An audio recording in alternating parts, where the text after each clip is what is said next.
was different. For one thing, they all found that they were needing less sleep. One did not want to go to bed or not to eat much, nor even talk except in low voices. Another thing was the light.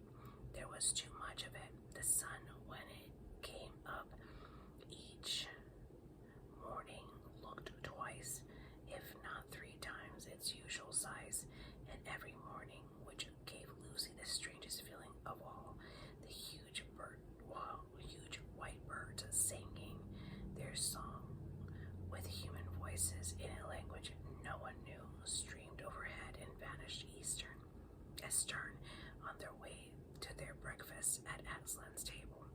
A little later they came flying back and vanished into the east.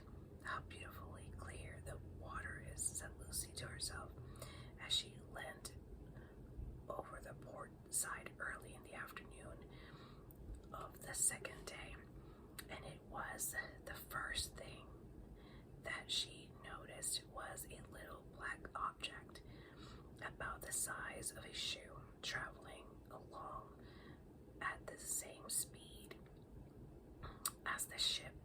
For a moment she thought it was something floating on the surface, but then there came floating past a bit of stale bread which the cook had just thrown out of the galley, and the bit of bread looked as if they were going to collide with the black thing, but it didn't. It passed above it, and Lucy now saw that the black thing could not be on the surface. Then the black thing suddenly got very much bigger, and it flicked back to normal size a moment later. Now Lucy knew she had seen something just like that happen somewhere else. If only she could remember where. She held her hand to her head and screwed up her face and put out her tongue, and in the effort to remember, at last she did. Of course, it was like what you saw from a train on a bright sunny day. You saw the black shadow of your own coach running along the fields the same pace as the train. Then you went into a cutting, and immediately the same shadow flickered close up to you and got big, racing along the grass of cutting bank. Then you came out of the cutting, and flick, once more the black shadow had gone back to its normal size and was running along the fields. It's our shadow, the shadow of the dawn treader, said Lucy. Our shadow running along on the bottom of the sea. That time when it got bigger, it went over a hill. But in that case, the water must be clear. Then I thought, good gracious, I must be seeing the bottom of the sea fathoms down. As soon as she had said this, she realized that the great silvery expanse which she had been seeing without noticing for some time was really the sand on the seabed, and that all sorts of darker and brighter patches were not lights and shadows on the surface, but real things on the bottom. At the present, for instance, they were passing over a mass of soft purpley green with a broad winding stripe of pale gray in the middle of it. But now that she knew it was on the bottom, she saw it much better. She could see that the bits of the darker stuff were much higher than other bits and were waving gently, just like trees in the wind, said Lucy, and I do believe that's what they are. In its submarine forest, they passed on above it, and presently the pale streak was joined by another pale streak. It was down there, though Lucy said streak would be just like a road through the wood, and that place where it joins the other would be a crossroads. Oh, I do wish I was. Hello, the forest is coming to an end, and I do believe the streak was was a streak, really was a road. I can still see it going on across the open sand. It's different color and it's marked out with something at the edges. Dotted lines, perhaps they're stones, and now it's getting wider. But it was not really getting wider, it was getting nearer. She realized this because on the way in which the shadow of the ship came rushing up towards her, and the road, she felt sure it was a road now, began to go in zigzags. Obviously, it was climbing up a steep hill, and when she held her head sideways and looked back, what she saw was very like what you see when you look down a winding road from the top of a hill. She could even see the shafts of sunlight falling through the deep water onto the wooden valley, and the extreme distance, everything melting away into a dim greenness. But some places, in the sunny ones, she thought were ultramarine blue. She could not, however, spend much time looking back. That was coming into view in the forward direction was too exciting. The road had apparently now reached the top of the hill and ran straight forward. Little specks were moving to and fro on it, and now something most wonderful, fortunately in full sunlight, or as full as it can be when it falls through phantom of water, flashed into light. It was nubbly in jacket and of the pearly, or perhaps an ivory color. She was so nearly straight above it, and at first she could hardly make out what it was, but everything became plain when she noticed its shadows. The sunlight was falling across Lucy's shoulders, so the shadow of the thing lay stretched out on the sand behind it, and its shape she saw clearly that it was a shadow of towers and pinnacles and minarets and domes. Why, it's a city of a huge castle, said Lucy to herself, but I wonder why they've built it on top of a high mountain. Long afterward, when she was back in England and talked all these adventures over with Edmund, they thought of a reason, and I am pretty sure it is the true one. In the sea, the deeper you go, the darker and colder it gets, and it is down there in the dark and cold that dangerous things live. The squid and the sea serpent and the kraken. The valleys are the wild, unfriendly places. The sea people feel about their valleys as we do about mountains, and feel about their mountains as we feel about the valleys. It is on the heights, or as we would say, in the shallows, that there is warmth and peace. The reckless hunters and brave knights of the sea go down into the depths on quests and adventures, but return home to the heights for rest and peace, courtesy and counsel, the sports, the dances, the songs. They have passed the city and the seabed was still rising. It was only a few hundred feet below the ship now. The road had disappeared. They were sailing above an open park-like country dotted with little groves of brightly colored vegetation, and then Lucy nearly squealed aloud with excitement. She had seen people. There were between 15 to 20 of them, and all mounted on the seahorses, not the tiny little seahorses which you may have seen in museums, but horses rather bigger than themselves. They must be noble and lordly people, Lucy thought, for she could catch the gleam of gold on some of their foreheads, and streamers of emerald or orange-colored stuff fluttered from their shoulders in the curtain. Then, "Oh, bother these fish," said Lucy, for a whole shoal of small fat fish swimming quite close to the surface had come between her and the sea people. But though this spoiled her view, it led to the most interesting thing of all.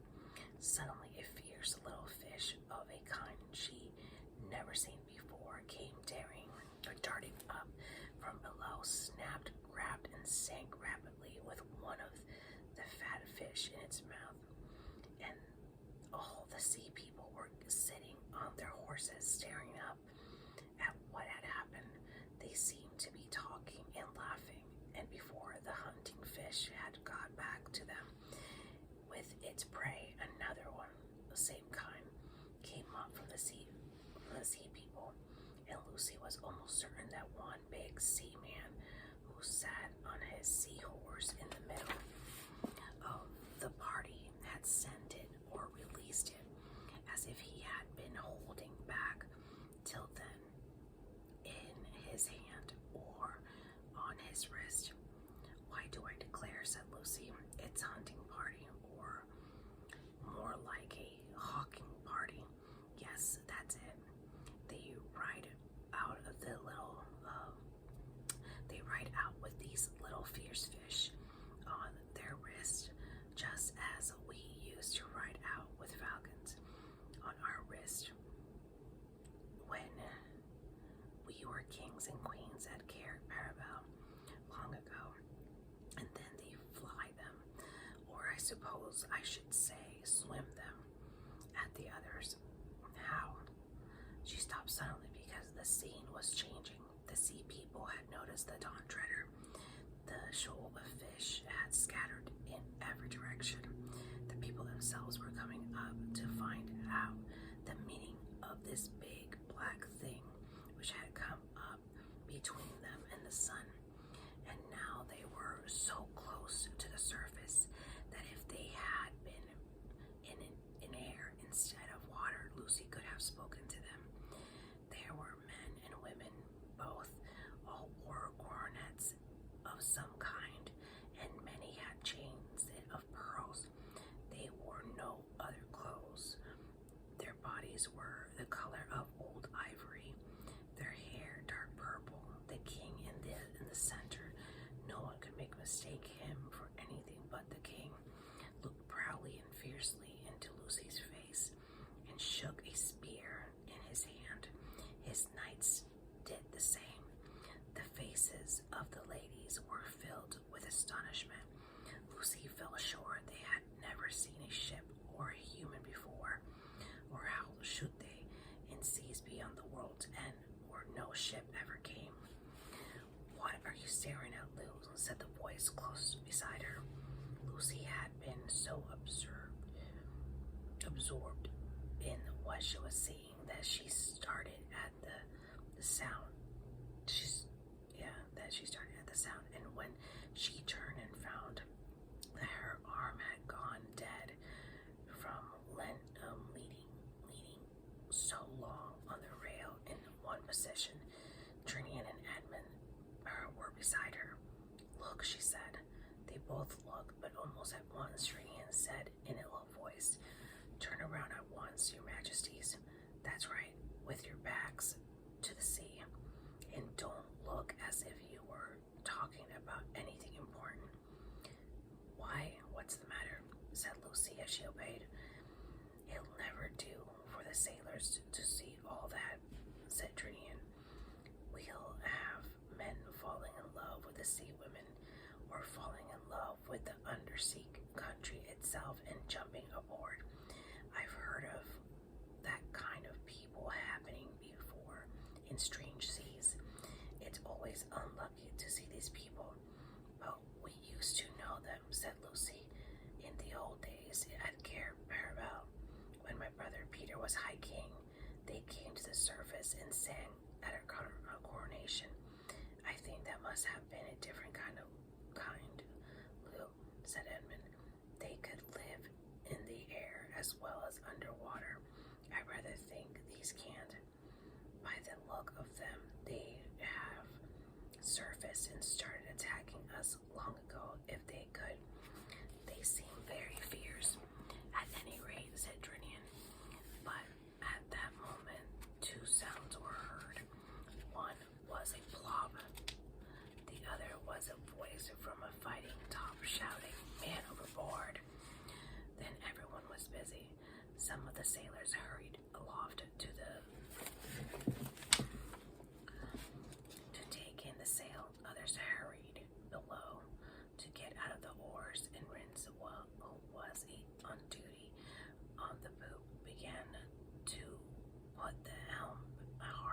or so as to come around and back to the man who had gone overboard.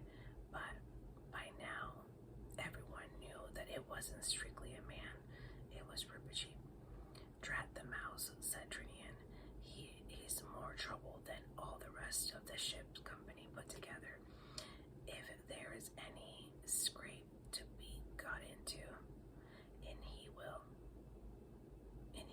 get, he ought to be put in irons, keel-hauled, marooned, have his whiskers cut off. Can anyone see the little blighter?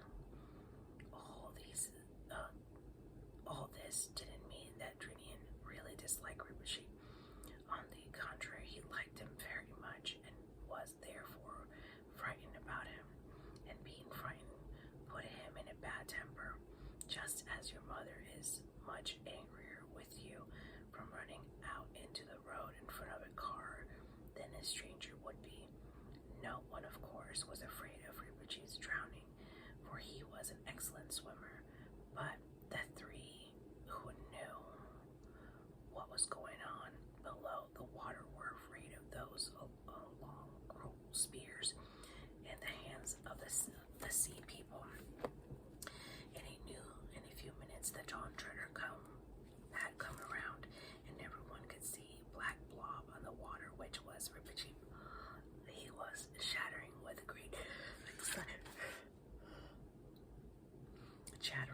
greatness excitement, but as his mouth kept on getting filled with water, nobody could understand what he was saying. He'll blurt the whole thing out if we don't shut him up, cried Drinian. To prevent this, he rushed to the side and lowered the rope himself, shouting to the sailors, all right, back to your places. I hope I can heave a mouse up without help. And as the Rinpoche began climbing up the rope, not very nimbly, because his wet fur made him heavy, Trinian leant over and whispered to him, don't tell, not a word. But when the dripping mouse had reached the deck, he turned out not to be at all interested in the sea people. Sweet, he cheeped, sweet. What are you talking about? Asked Trinian crossly. And you needn't shake yourself all over me either. I tell you, the water's sweet, said the mouse. Sweet, fresh. It isn't salt. For a moment, no one quite took in the importance of this, but then Rinpoche once more repeated the old prophecy. Where the waves grow sweet, no doubt, Rinpoche, there is the utter east. Then at last everyone understood. Let me have a bucket right now, said Trinian. It was handed him, and he lowered it, and up it came again. The water shone in it like glass. Perhaps your majesty would like to taste it first, said Trinian to Caspian. The king took the bucket in both hands and raised it to his lips, sipped, and then drank deeply and raised his head. His face was changed, not only his eyes, but everything about him seemed to be brighter. Yes, he said, it is sweet. That's real water. That, I'm not sure that it isn't going to kill me, but it is the death I would have chosen if I'd known about it till now. What do you mean? Asked Edmund. It's like light more than anything else, said Caspian. That is what it is, said Rinpoche. Drinkable light. We must be very near the end of the world now. There was a moment of silence, and then Lucy knelt down on the deck and drank from the bucket. It's the loveliest thing I have ever tasted, she said with a kind of gasp. But oh, it's strong. We shan't need to eat anything now. And one by one, everybody on board drank, and for a long time they were all silent. They felt almost too well and strong to bear it. And presently they began to notice another result. As I have said before, there had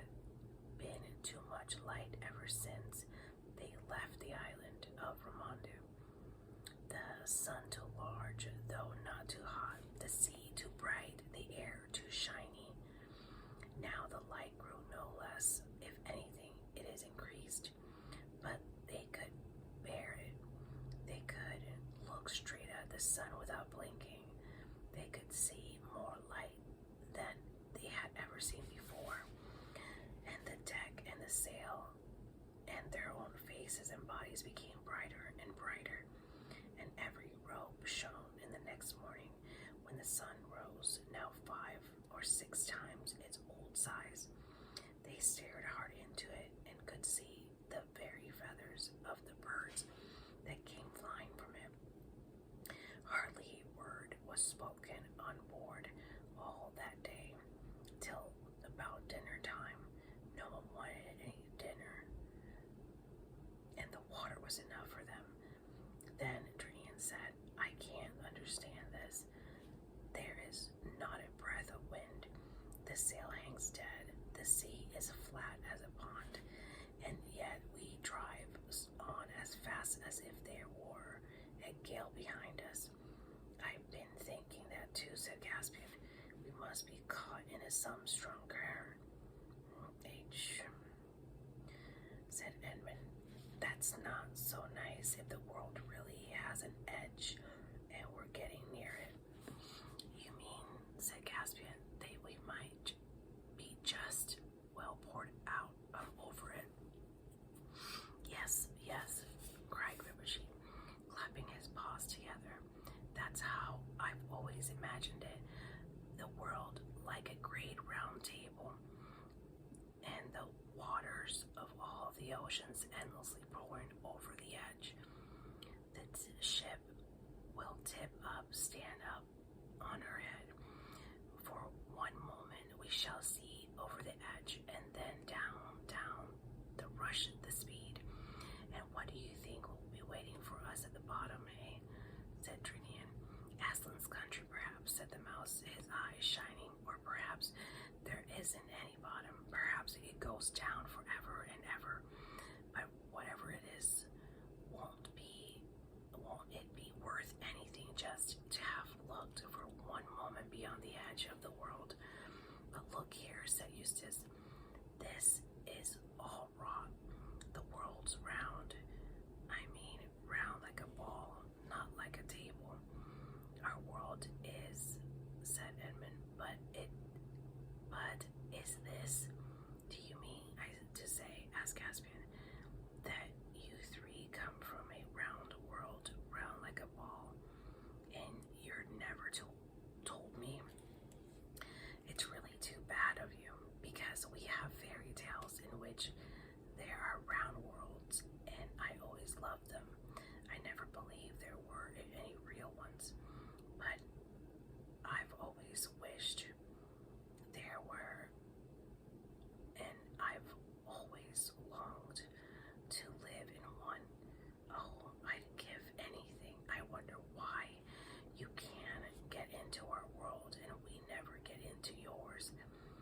If only I had the chance. It must be exciting to live on a thing that like a ball. Have you ever seen the parts where people walk about upside down?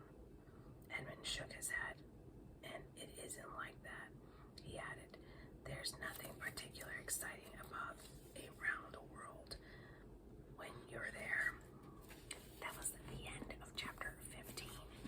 Now we're going for chapter 16. And this is the end, guys. Chapter 16, the very end of the world. Ribbershee was the only person on board besides Trinian and the 2 Pevensies who had noticed the sea people. He had divided in at once when he saw the Sea King shaking his spear, for he regarded this as a sort of threat or challenge and wanted to have the matter out there and then. The excitement of discovering that the water was now fresh had distracted his attention, and before he remembered the sea people again, Lucy and Trinian had taken him aside and warned him not to mention what he had seen. As things turned out,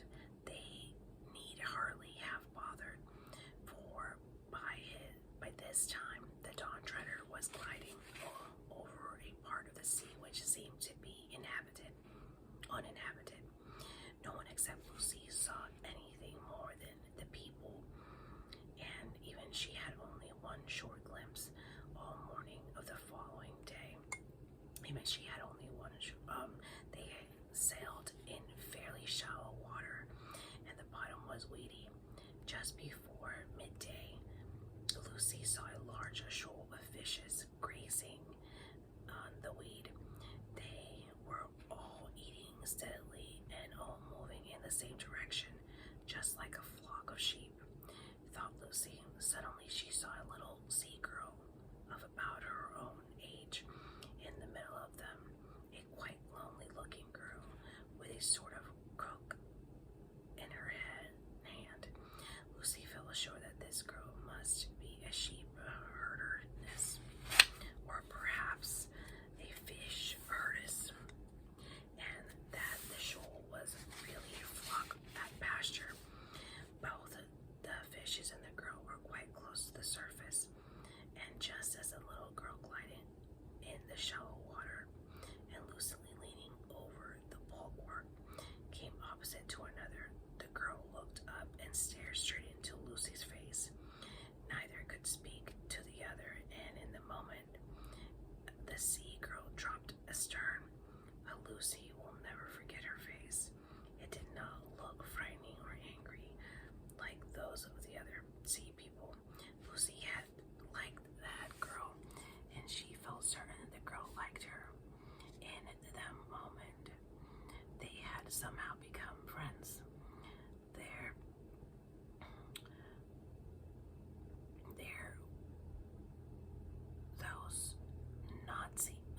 There does not seem to be much chance of their meeting again in that world or any other, but if ever they do, they will rush together with their hands and held out. After that, for many days without a wind in her shrouds or foam at their bows, across the waveless of sea, the Dawn Treader glided smoothly east. Every day and every hour, the light became more bright, more brilliant, and still they could bear it. No one ate or slept, no one wanted to, but they drew buckets of dazzling water from the sea, stronger than wine, and somehow wetter, more liquid than ordinary water, and pledged one another silently in deep draughts of it. And one or two of the sailors who had been oldish men when the voyage began now grew younger every day. Everyone on board was filled with joy and excitement, but not an excitement that made one talk. The further they sailed, the less they spoke, and then almost in a whisper, the stillness of that last sea laid hold on them. "My lord," said Caspian to Drinian one day, "what do you see ahead?" "Sire," said Drinian, "I see whiteness all along the horizon, from north to south, as far as my eyes can reach." "That is what I see too," said Caspian. "I cannot imagine what it is. If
This was good news for the crew, who had already begun to think that the return journey to Ramondu's land, rowing against a stream all the way, would be pretty poor sport.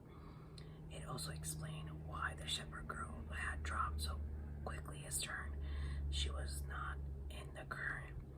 If she had been, she would have been moving east at the same speed as the ship, and still no one could make out what the white stuff was.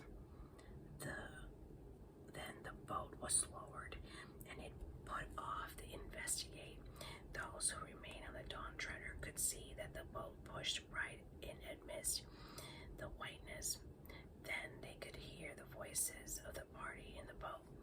Clear across the still, they could hear the voices, clear across the still water, talking in a shrill and surprised way. Then there was a pause a while. Right enough, in the bows of the boat took sounding. And when after that the boat came rowing back, there seemed to be plenty of the white stuff inside her. Everyone crowded to the side to hear the news. "Lilies, Your Majesty," shouted Rhinoff, standing in the bows. "What did you say?" asked Caspian. "Blooming lilies, Your Majesty," said Rhinoff, as same as in a pool or in a garden at home. "Look," said Lucy, who was in the stern of the boat. She held up her wet arms, pulled off a white petal, and brought flat leaves. "What's the depth?" Rhinoff asked Ternian. "That's a funny thing, Caspian," said Rhinoff. "It's still deep, 3.5 fathoms clear. They can't be real lilies." "Now what we call lilies," said Eustace. "Probably they were not, but they were very like them." And when, after some consultation, the Dawn Treader turned back into the current and began to glide eastward through the Lily Lake or the Silver Sea. They tried both these names, but it was the Silver Sea that stuck, and is now on Caspian's map. The strangest part of their travels began.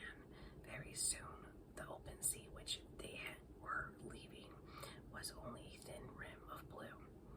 On the west horizon, whiteness shot with faintness color of gold spread round them on every side, except just astern, where their passage had thrust the lilies apart, and the left an open lane of water that shone like dark green glass. To look at this last sea was very like the Arctic, and if their eyes had not by now grown as strong as eagles, the sun on all that whiteness, especially in the early morning when the sun was hugest, would have been unbearable. And every evening the same whiteness made the daylight, and longer. There seemed no end to the lilies. Day after day, from all those miles and leagues of flowers, there rose a smell which Lucy found very hard to describe. Sweet, yes, but not at all sleepy or overpowering. A fresh, wild, lonely smell that seemed to get into your brain and make you feel that you could go up mountains and run or wrestle with an elephant. She and Caspian said to one another, "I feel that I can't stand much more of this yet. I don't want it to stop." They took soundings very often, but it was only several days later that the water became shallower. After that, it went on getting shallower. There came a day when they had to row out the current and feel their way through at a snail pace rowing, and soon it was clear that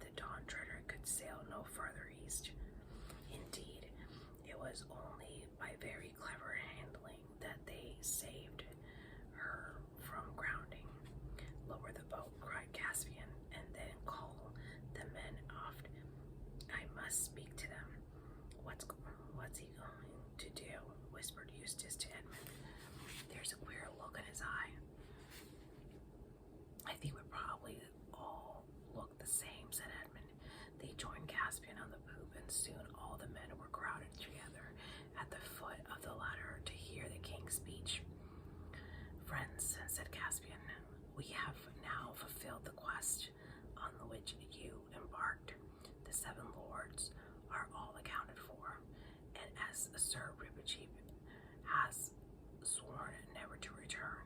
When you reach Ramondu's land, you will doubtless find the Lords Revilian and Argos and Mavromorn awake.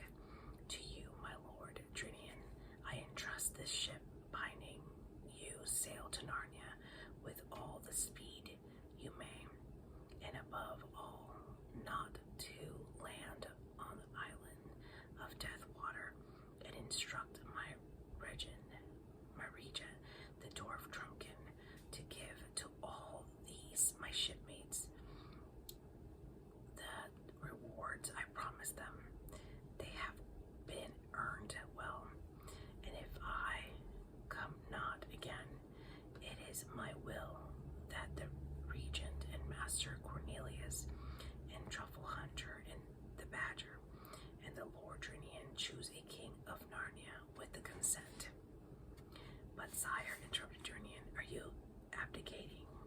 I'm going with Ribachib to see the world's end, said Caspian. A low murmur of dismay ran through the sailors. We will take the boat, said Caspian.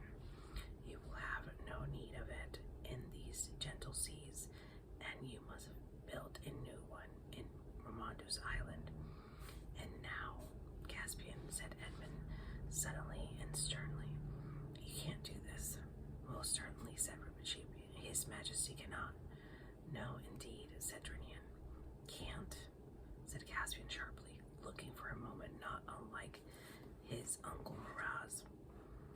Begging your Majesty's pardon, said Right Elf from the deck below, but if one of us did the same, it would be called deserting.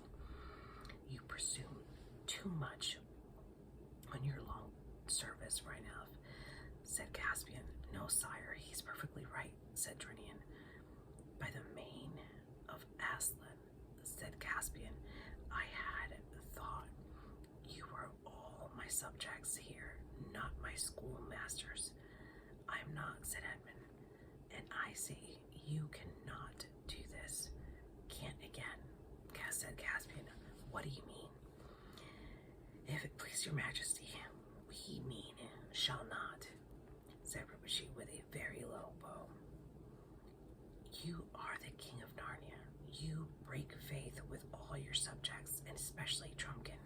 If you do not return, you shall not please yourself with adventures as if you were a private person.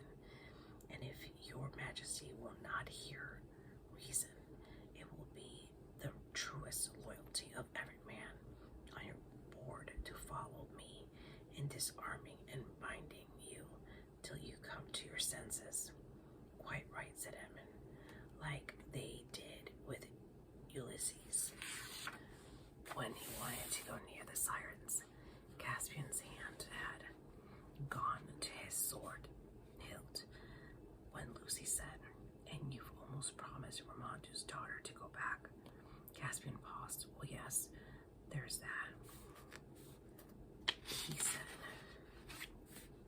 He stood irresolute for a moment and then shouted out to the ship in general, well, have your way. The quest is ended. We all return. Get the boat up again. Sire, said Ribachib, we do not all return. As I explained before, silence, thundered Caspian. I've been lessoned, but I'll not be baited. Will no one silence the mouse? Your Majesty promised, said Ribachib, to be a good lord to the talking beast of Narnia. Talking beast, yes, said Caspian. I have nothing about beasts that never stop talking. And he flung down the ladder in a temper and went into the cabin, slamming the door. But when the others rejoined him a little later, they found him changed. He was white, and there were tears in his eyes. It is not good, he said. I might as well have behaved decently for all the good I did with my temper and swagger. Aslan has spoken to me. No, I don't mean he was actually here. He wouldn't fit into the cabin for one thing, but that gold lion's head on the wall was terrible. His eyes. Not that he was at all rough with me, only a bit stern at first. It was terrible, all the same. And he said, oh, I can't bear it. The worst thing I could have said. You're to go on Reap and Edmund and Lucy and Eustace, and I'm to go back alone. And at once. And what is the good of anything? Caspian, dear, said Lucy. You knew we'd have to go back to our own world sooner or later. Yes, said Caspian with a sob, but this is sooner. You'll feel better when you get back to Ramondu's island, said Lucy. He cheered up a little later on, but it was the grievous parting of both sides, and I will not dwell on it. About 2 o'clock in the afternoon, he victual and watered, though they thought they would need neither food or drink, and set Rippercheap's coracle on board. The boat pulled food nor drink away from the Dawn Treader to row through the endless carpet of lilies. The Dawn Treader flew all her flags and hung out her shields to honor their departure. Tall and big and home-like she looked from their low position with their lilies all around them. And before she was out of sight, they saw her turn and begin rowing slowly westward. Yet, though Lucy shed a few tears, she could not feel it as much as you might have expected. The light and the silence and tingling smell of the silver sea, even in some odd way, the loneliness itself, were too exciting. There was no need to row, for the current drifted then steadily to the east. None of them slept or ate. All at night, all the day, next day, they glided eastward, and when the third day dawned with a brightness you or I could not bear, even if I could have had dark glasses on, they saw a wonder ahead. It was as if a wall stood up between them and the sky of greenish gray, trembling, shimmering wall. Then up came the sun, and at its first rising they saw it through the wall, and it turned into wonderful rainbow colors. Then they knew that the wall was already long, tall, a wave endlessly fixed in one place, as if you may often see at the edge of a waterfall. It seemed to be about 30 feet high, and the curtain was gliding them swiftly towards it. You might have supposed they would have thought of their danger. They didn't. I don't think anyone could have in their position, for now they saw something not only behind the wave, but behind the sun. They could not have seen even the sun if their eyes had not been strengthened by water at the last sea. But now they could look at the rising sun and see it clearly and see things beyond it. What they saw eastward beyond the sea, the sun, was a range of mountains. It was so high that either they never saw the top of it or they forgot it. None of them remember seeing any sky in that direction. The mountains must really have been outside the world, for any mountains, even a quarter of a 20th of that height, ought to have had ice and snow on them. But these were warm and green and full of forests and waterfalls, however high. You looked, and suddenly there came a breeze from the east, tossing the top of the wave into foamy shapes and ruffling and smooth water all around them. It lasted only seconds or so, but what it brought them in that second, none of those three children will ever forget. It brought both a smell and a sound, a musical sound. Edmund and Eustace would never talk about it afterwards. Lucy could only say, "It would break your heart." "Why?" said I. "Was it so sad?" "Sad? No," said Lucy. No one in that boat doubted that they were seeing beyond the end of the world into Aslan's country. At that moment, with a crunch, the boat ran aground. The water was too shallow for it. "This," said Rinpoche, "is where I go alone." This did not even try to stop him, for everything now felt as if it had been fated or had happened before. They helped him to lower his little coracle. Then he took off his sword. "And shall need it no more," he said, and flung it far away across the lily sea, where it fell into the upright with the hilt above the surface. Then he bade them goodbye, trying to be sad for their sakes, but he was quivering with happiness. Lucy, for the first time and last time, did what he had always wanted to do, taking him in her arms and caressing him. Then hastily he got into his coracle and took his paddle, and the current caught it, and away he went, the black against the lilies. But no lilies grew on the wave. It was a smooth green slope. The coracle went more and more quickly, and beautifully it rushed up the wave side. For one split second, they saw its shape and Rinpoche on the other top. Then it vanished, and since that moment, no one can truly claim to have seen Rinpoche the mouse, but my belief is that he came safe to Aslan's country and is alive there to this day. As the sun rose, the sight of those mountains outside the world faded away. The wave remained, but there was only blue sky behind it.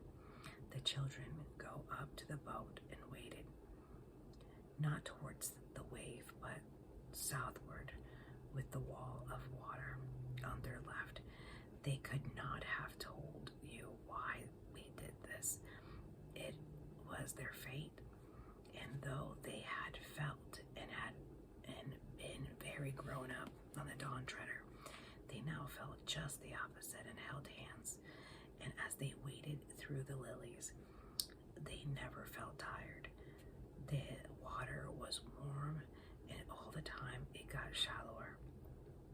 And at last they were on a dry sand, and then on grass, and huge plain of very fine short glass, almost level with the silver sea, the spreading in every direction without so much as a molehill. And of course, as it always does in the perfectly flat place without trees, it looked as if the sky came down to meet the grass in front of them. But as they went on, they got the strangest impression that here at last the sky did really come down and join earth, a blue wall, very bright but real and solid, more like glass than anything else. And soon they were quite sure of it. It was very near now, but between them and the foot of the sky was something so white on the green grass that even with their eagle eyes they could hardly look at it. They came on and saw that it was a lamb. "Come and have breakfast," said the lamb in its sweet milky voice. Then they noticed for the first time that there was a fire lit on the grass and a fish roasting on it. They sat down and ate the fish, hungry now for first time for many days, and it was the most delicious food they had ever tasted. Please, lamb, said Lucy. Is this the way to Aslan's country? Not for you, said the lamb. For you, the door into Aslan's country is from your own world. What? Said Edmund. Is there a way into Aslan's country from our world too?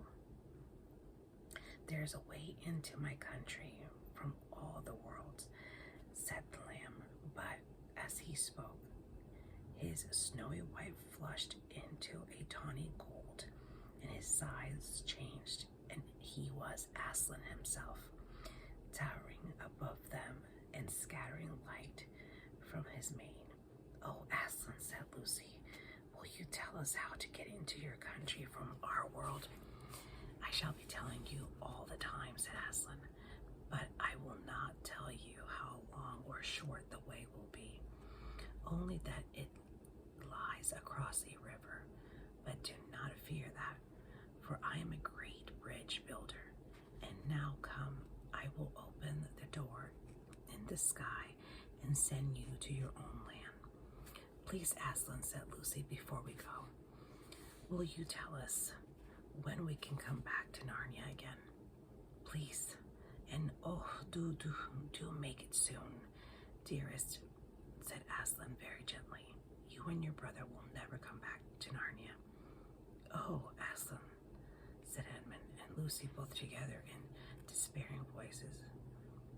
You are two old children, said Aslan, and you must begin to come close to your own world now. It is in Narnia, you know, sobbed Lucy. It's you. We shan't meet you there. And how can we live never meeting you? But you shall meet me, dear one, said Aslan. Are you there too, sir? Said Edmund. I am, said Aslan. But there I have another name. You must learn to know me by that name. This was the very reason why you were brought to Narnia, that by knowing me here for a little, you may know me better there. And is Eustace never to come back here either, said Lucy. Child, said Aslan, do you really need to know that? Come, I am opening the door in the sky. Then all in one moment there was a rending of a blue wall, like a curtain being torn, and a terrible white light from beyond the sky, and the feel of Aslan's mane and the lion's kiss on their forehead. And then the back bedroom in Aunt Alberta's home in Cambridge. Only two more things need to be told. One is that Caspian and his men all came safely back to Ramondu's island, and the three lords woke from their sleep. Caspian married Ramondu's daughter, and they all reached Narnia in the end. And she became a great queen, and the mother and the grandmother of great kings. The other is that back in our own world, everyone soon started saying how Eustace had improved, and how you never know him from the same boy.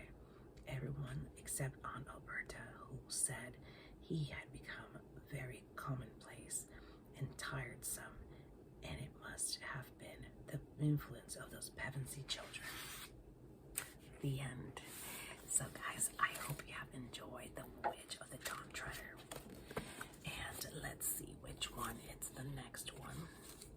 The next one is going to be called, the next one's called The Silver Chair. So we're going to be starting The Silver Chair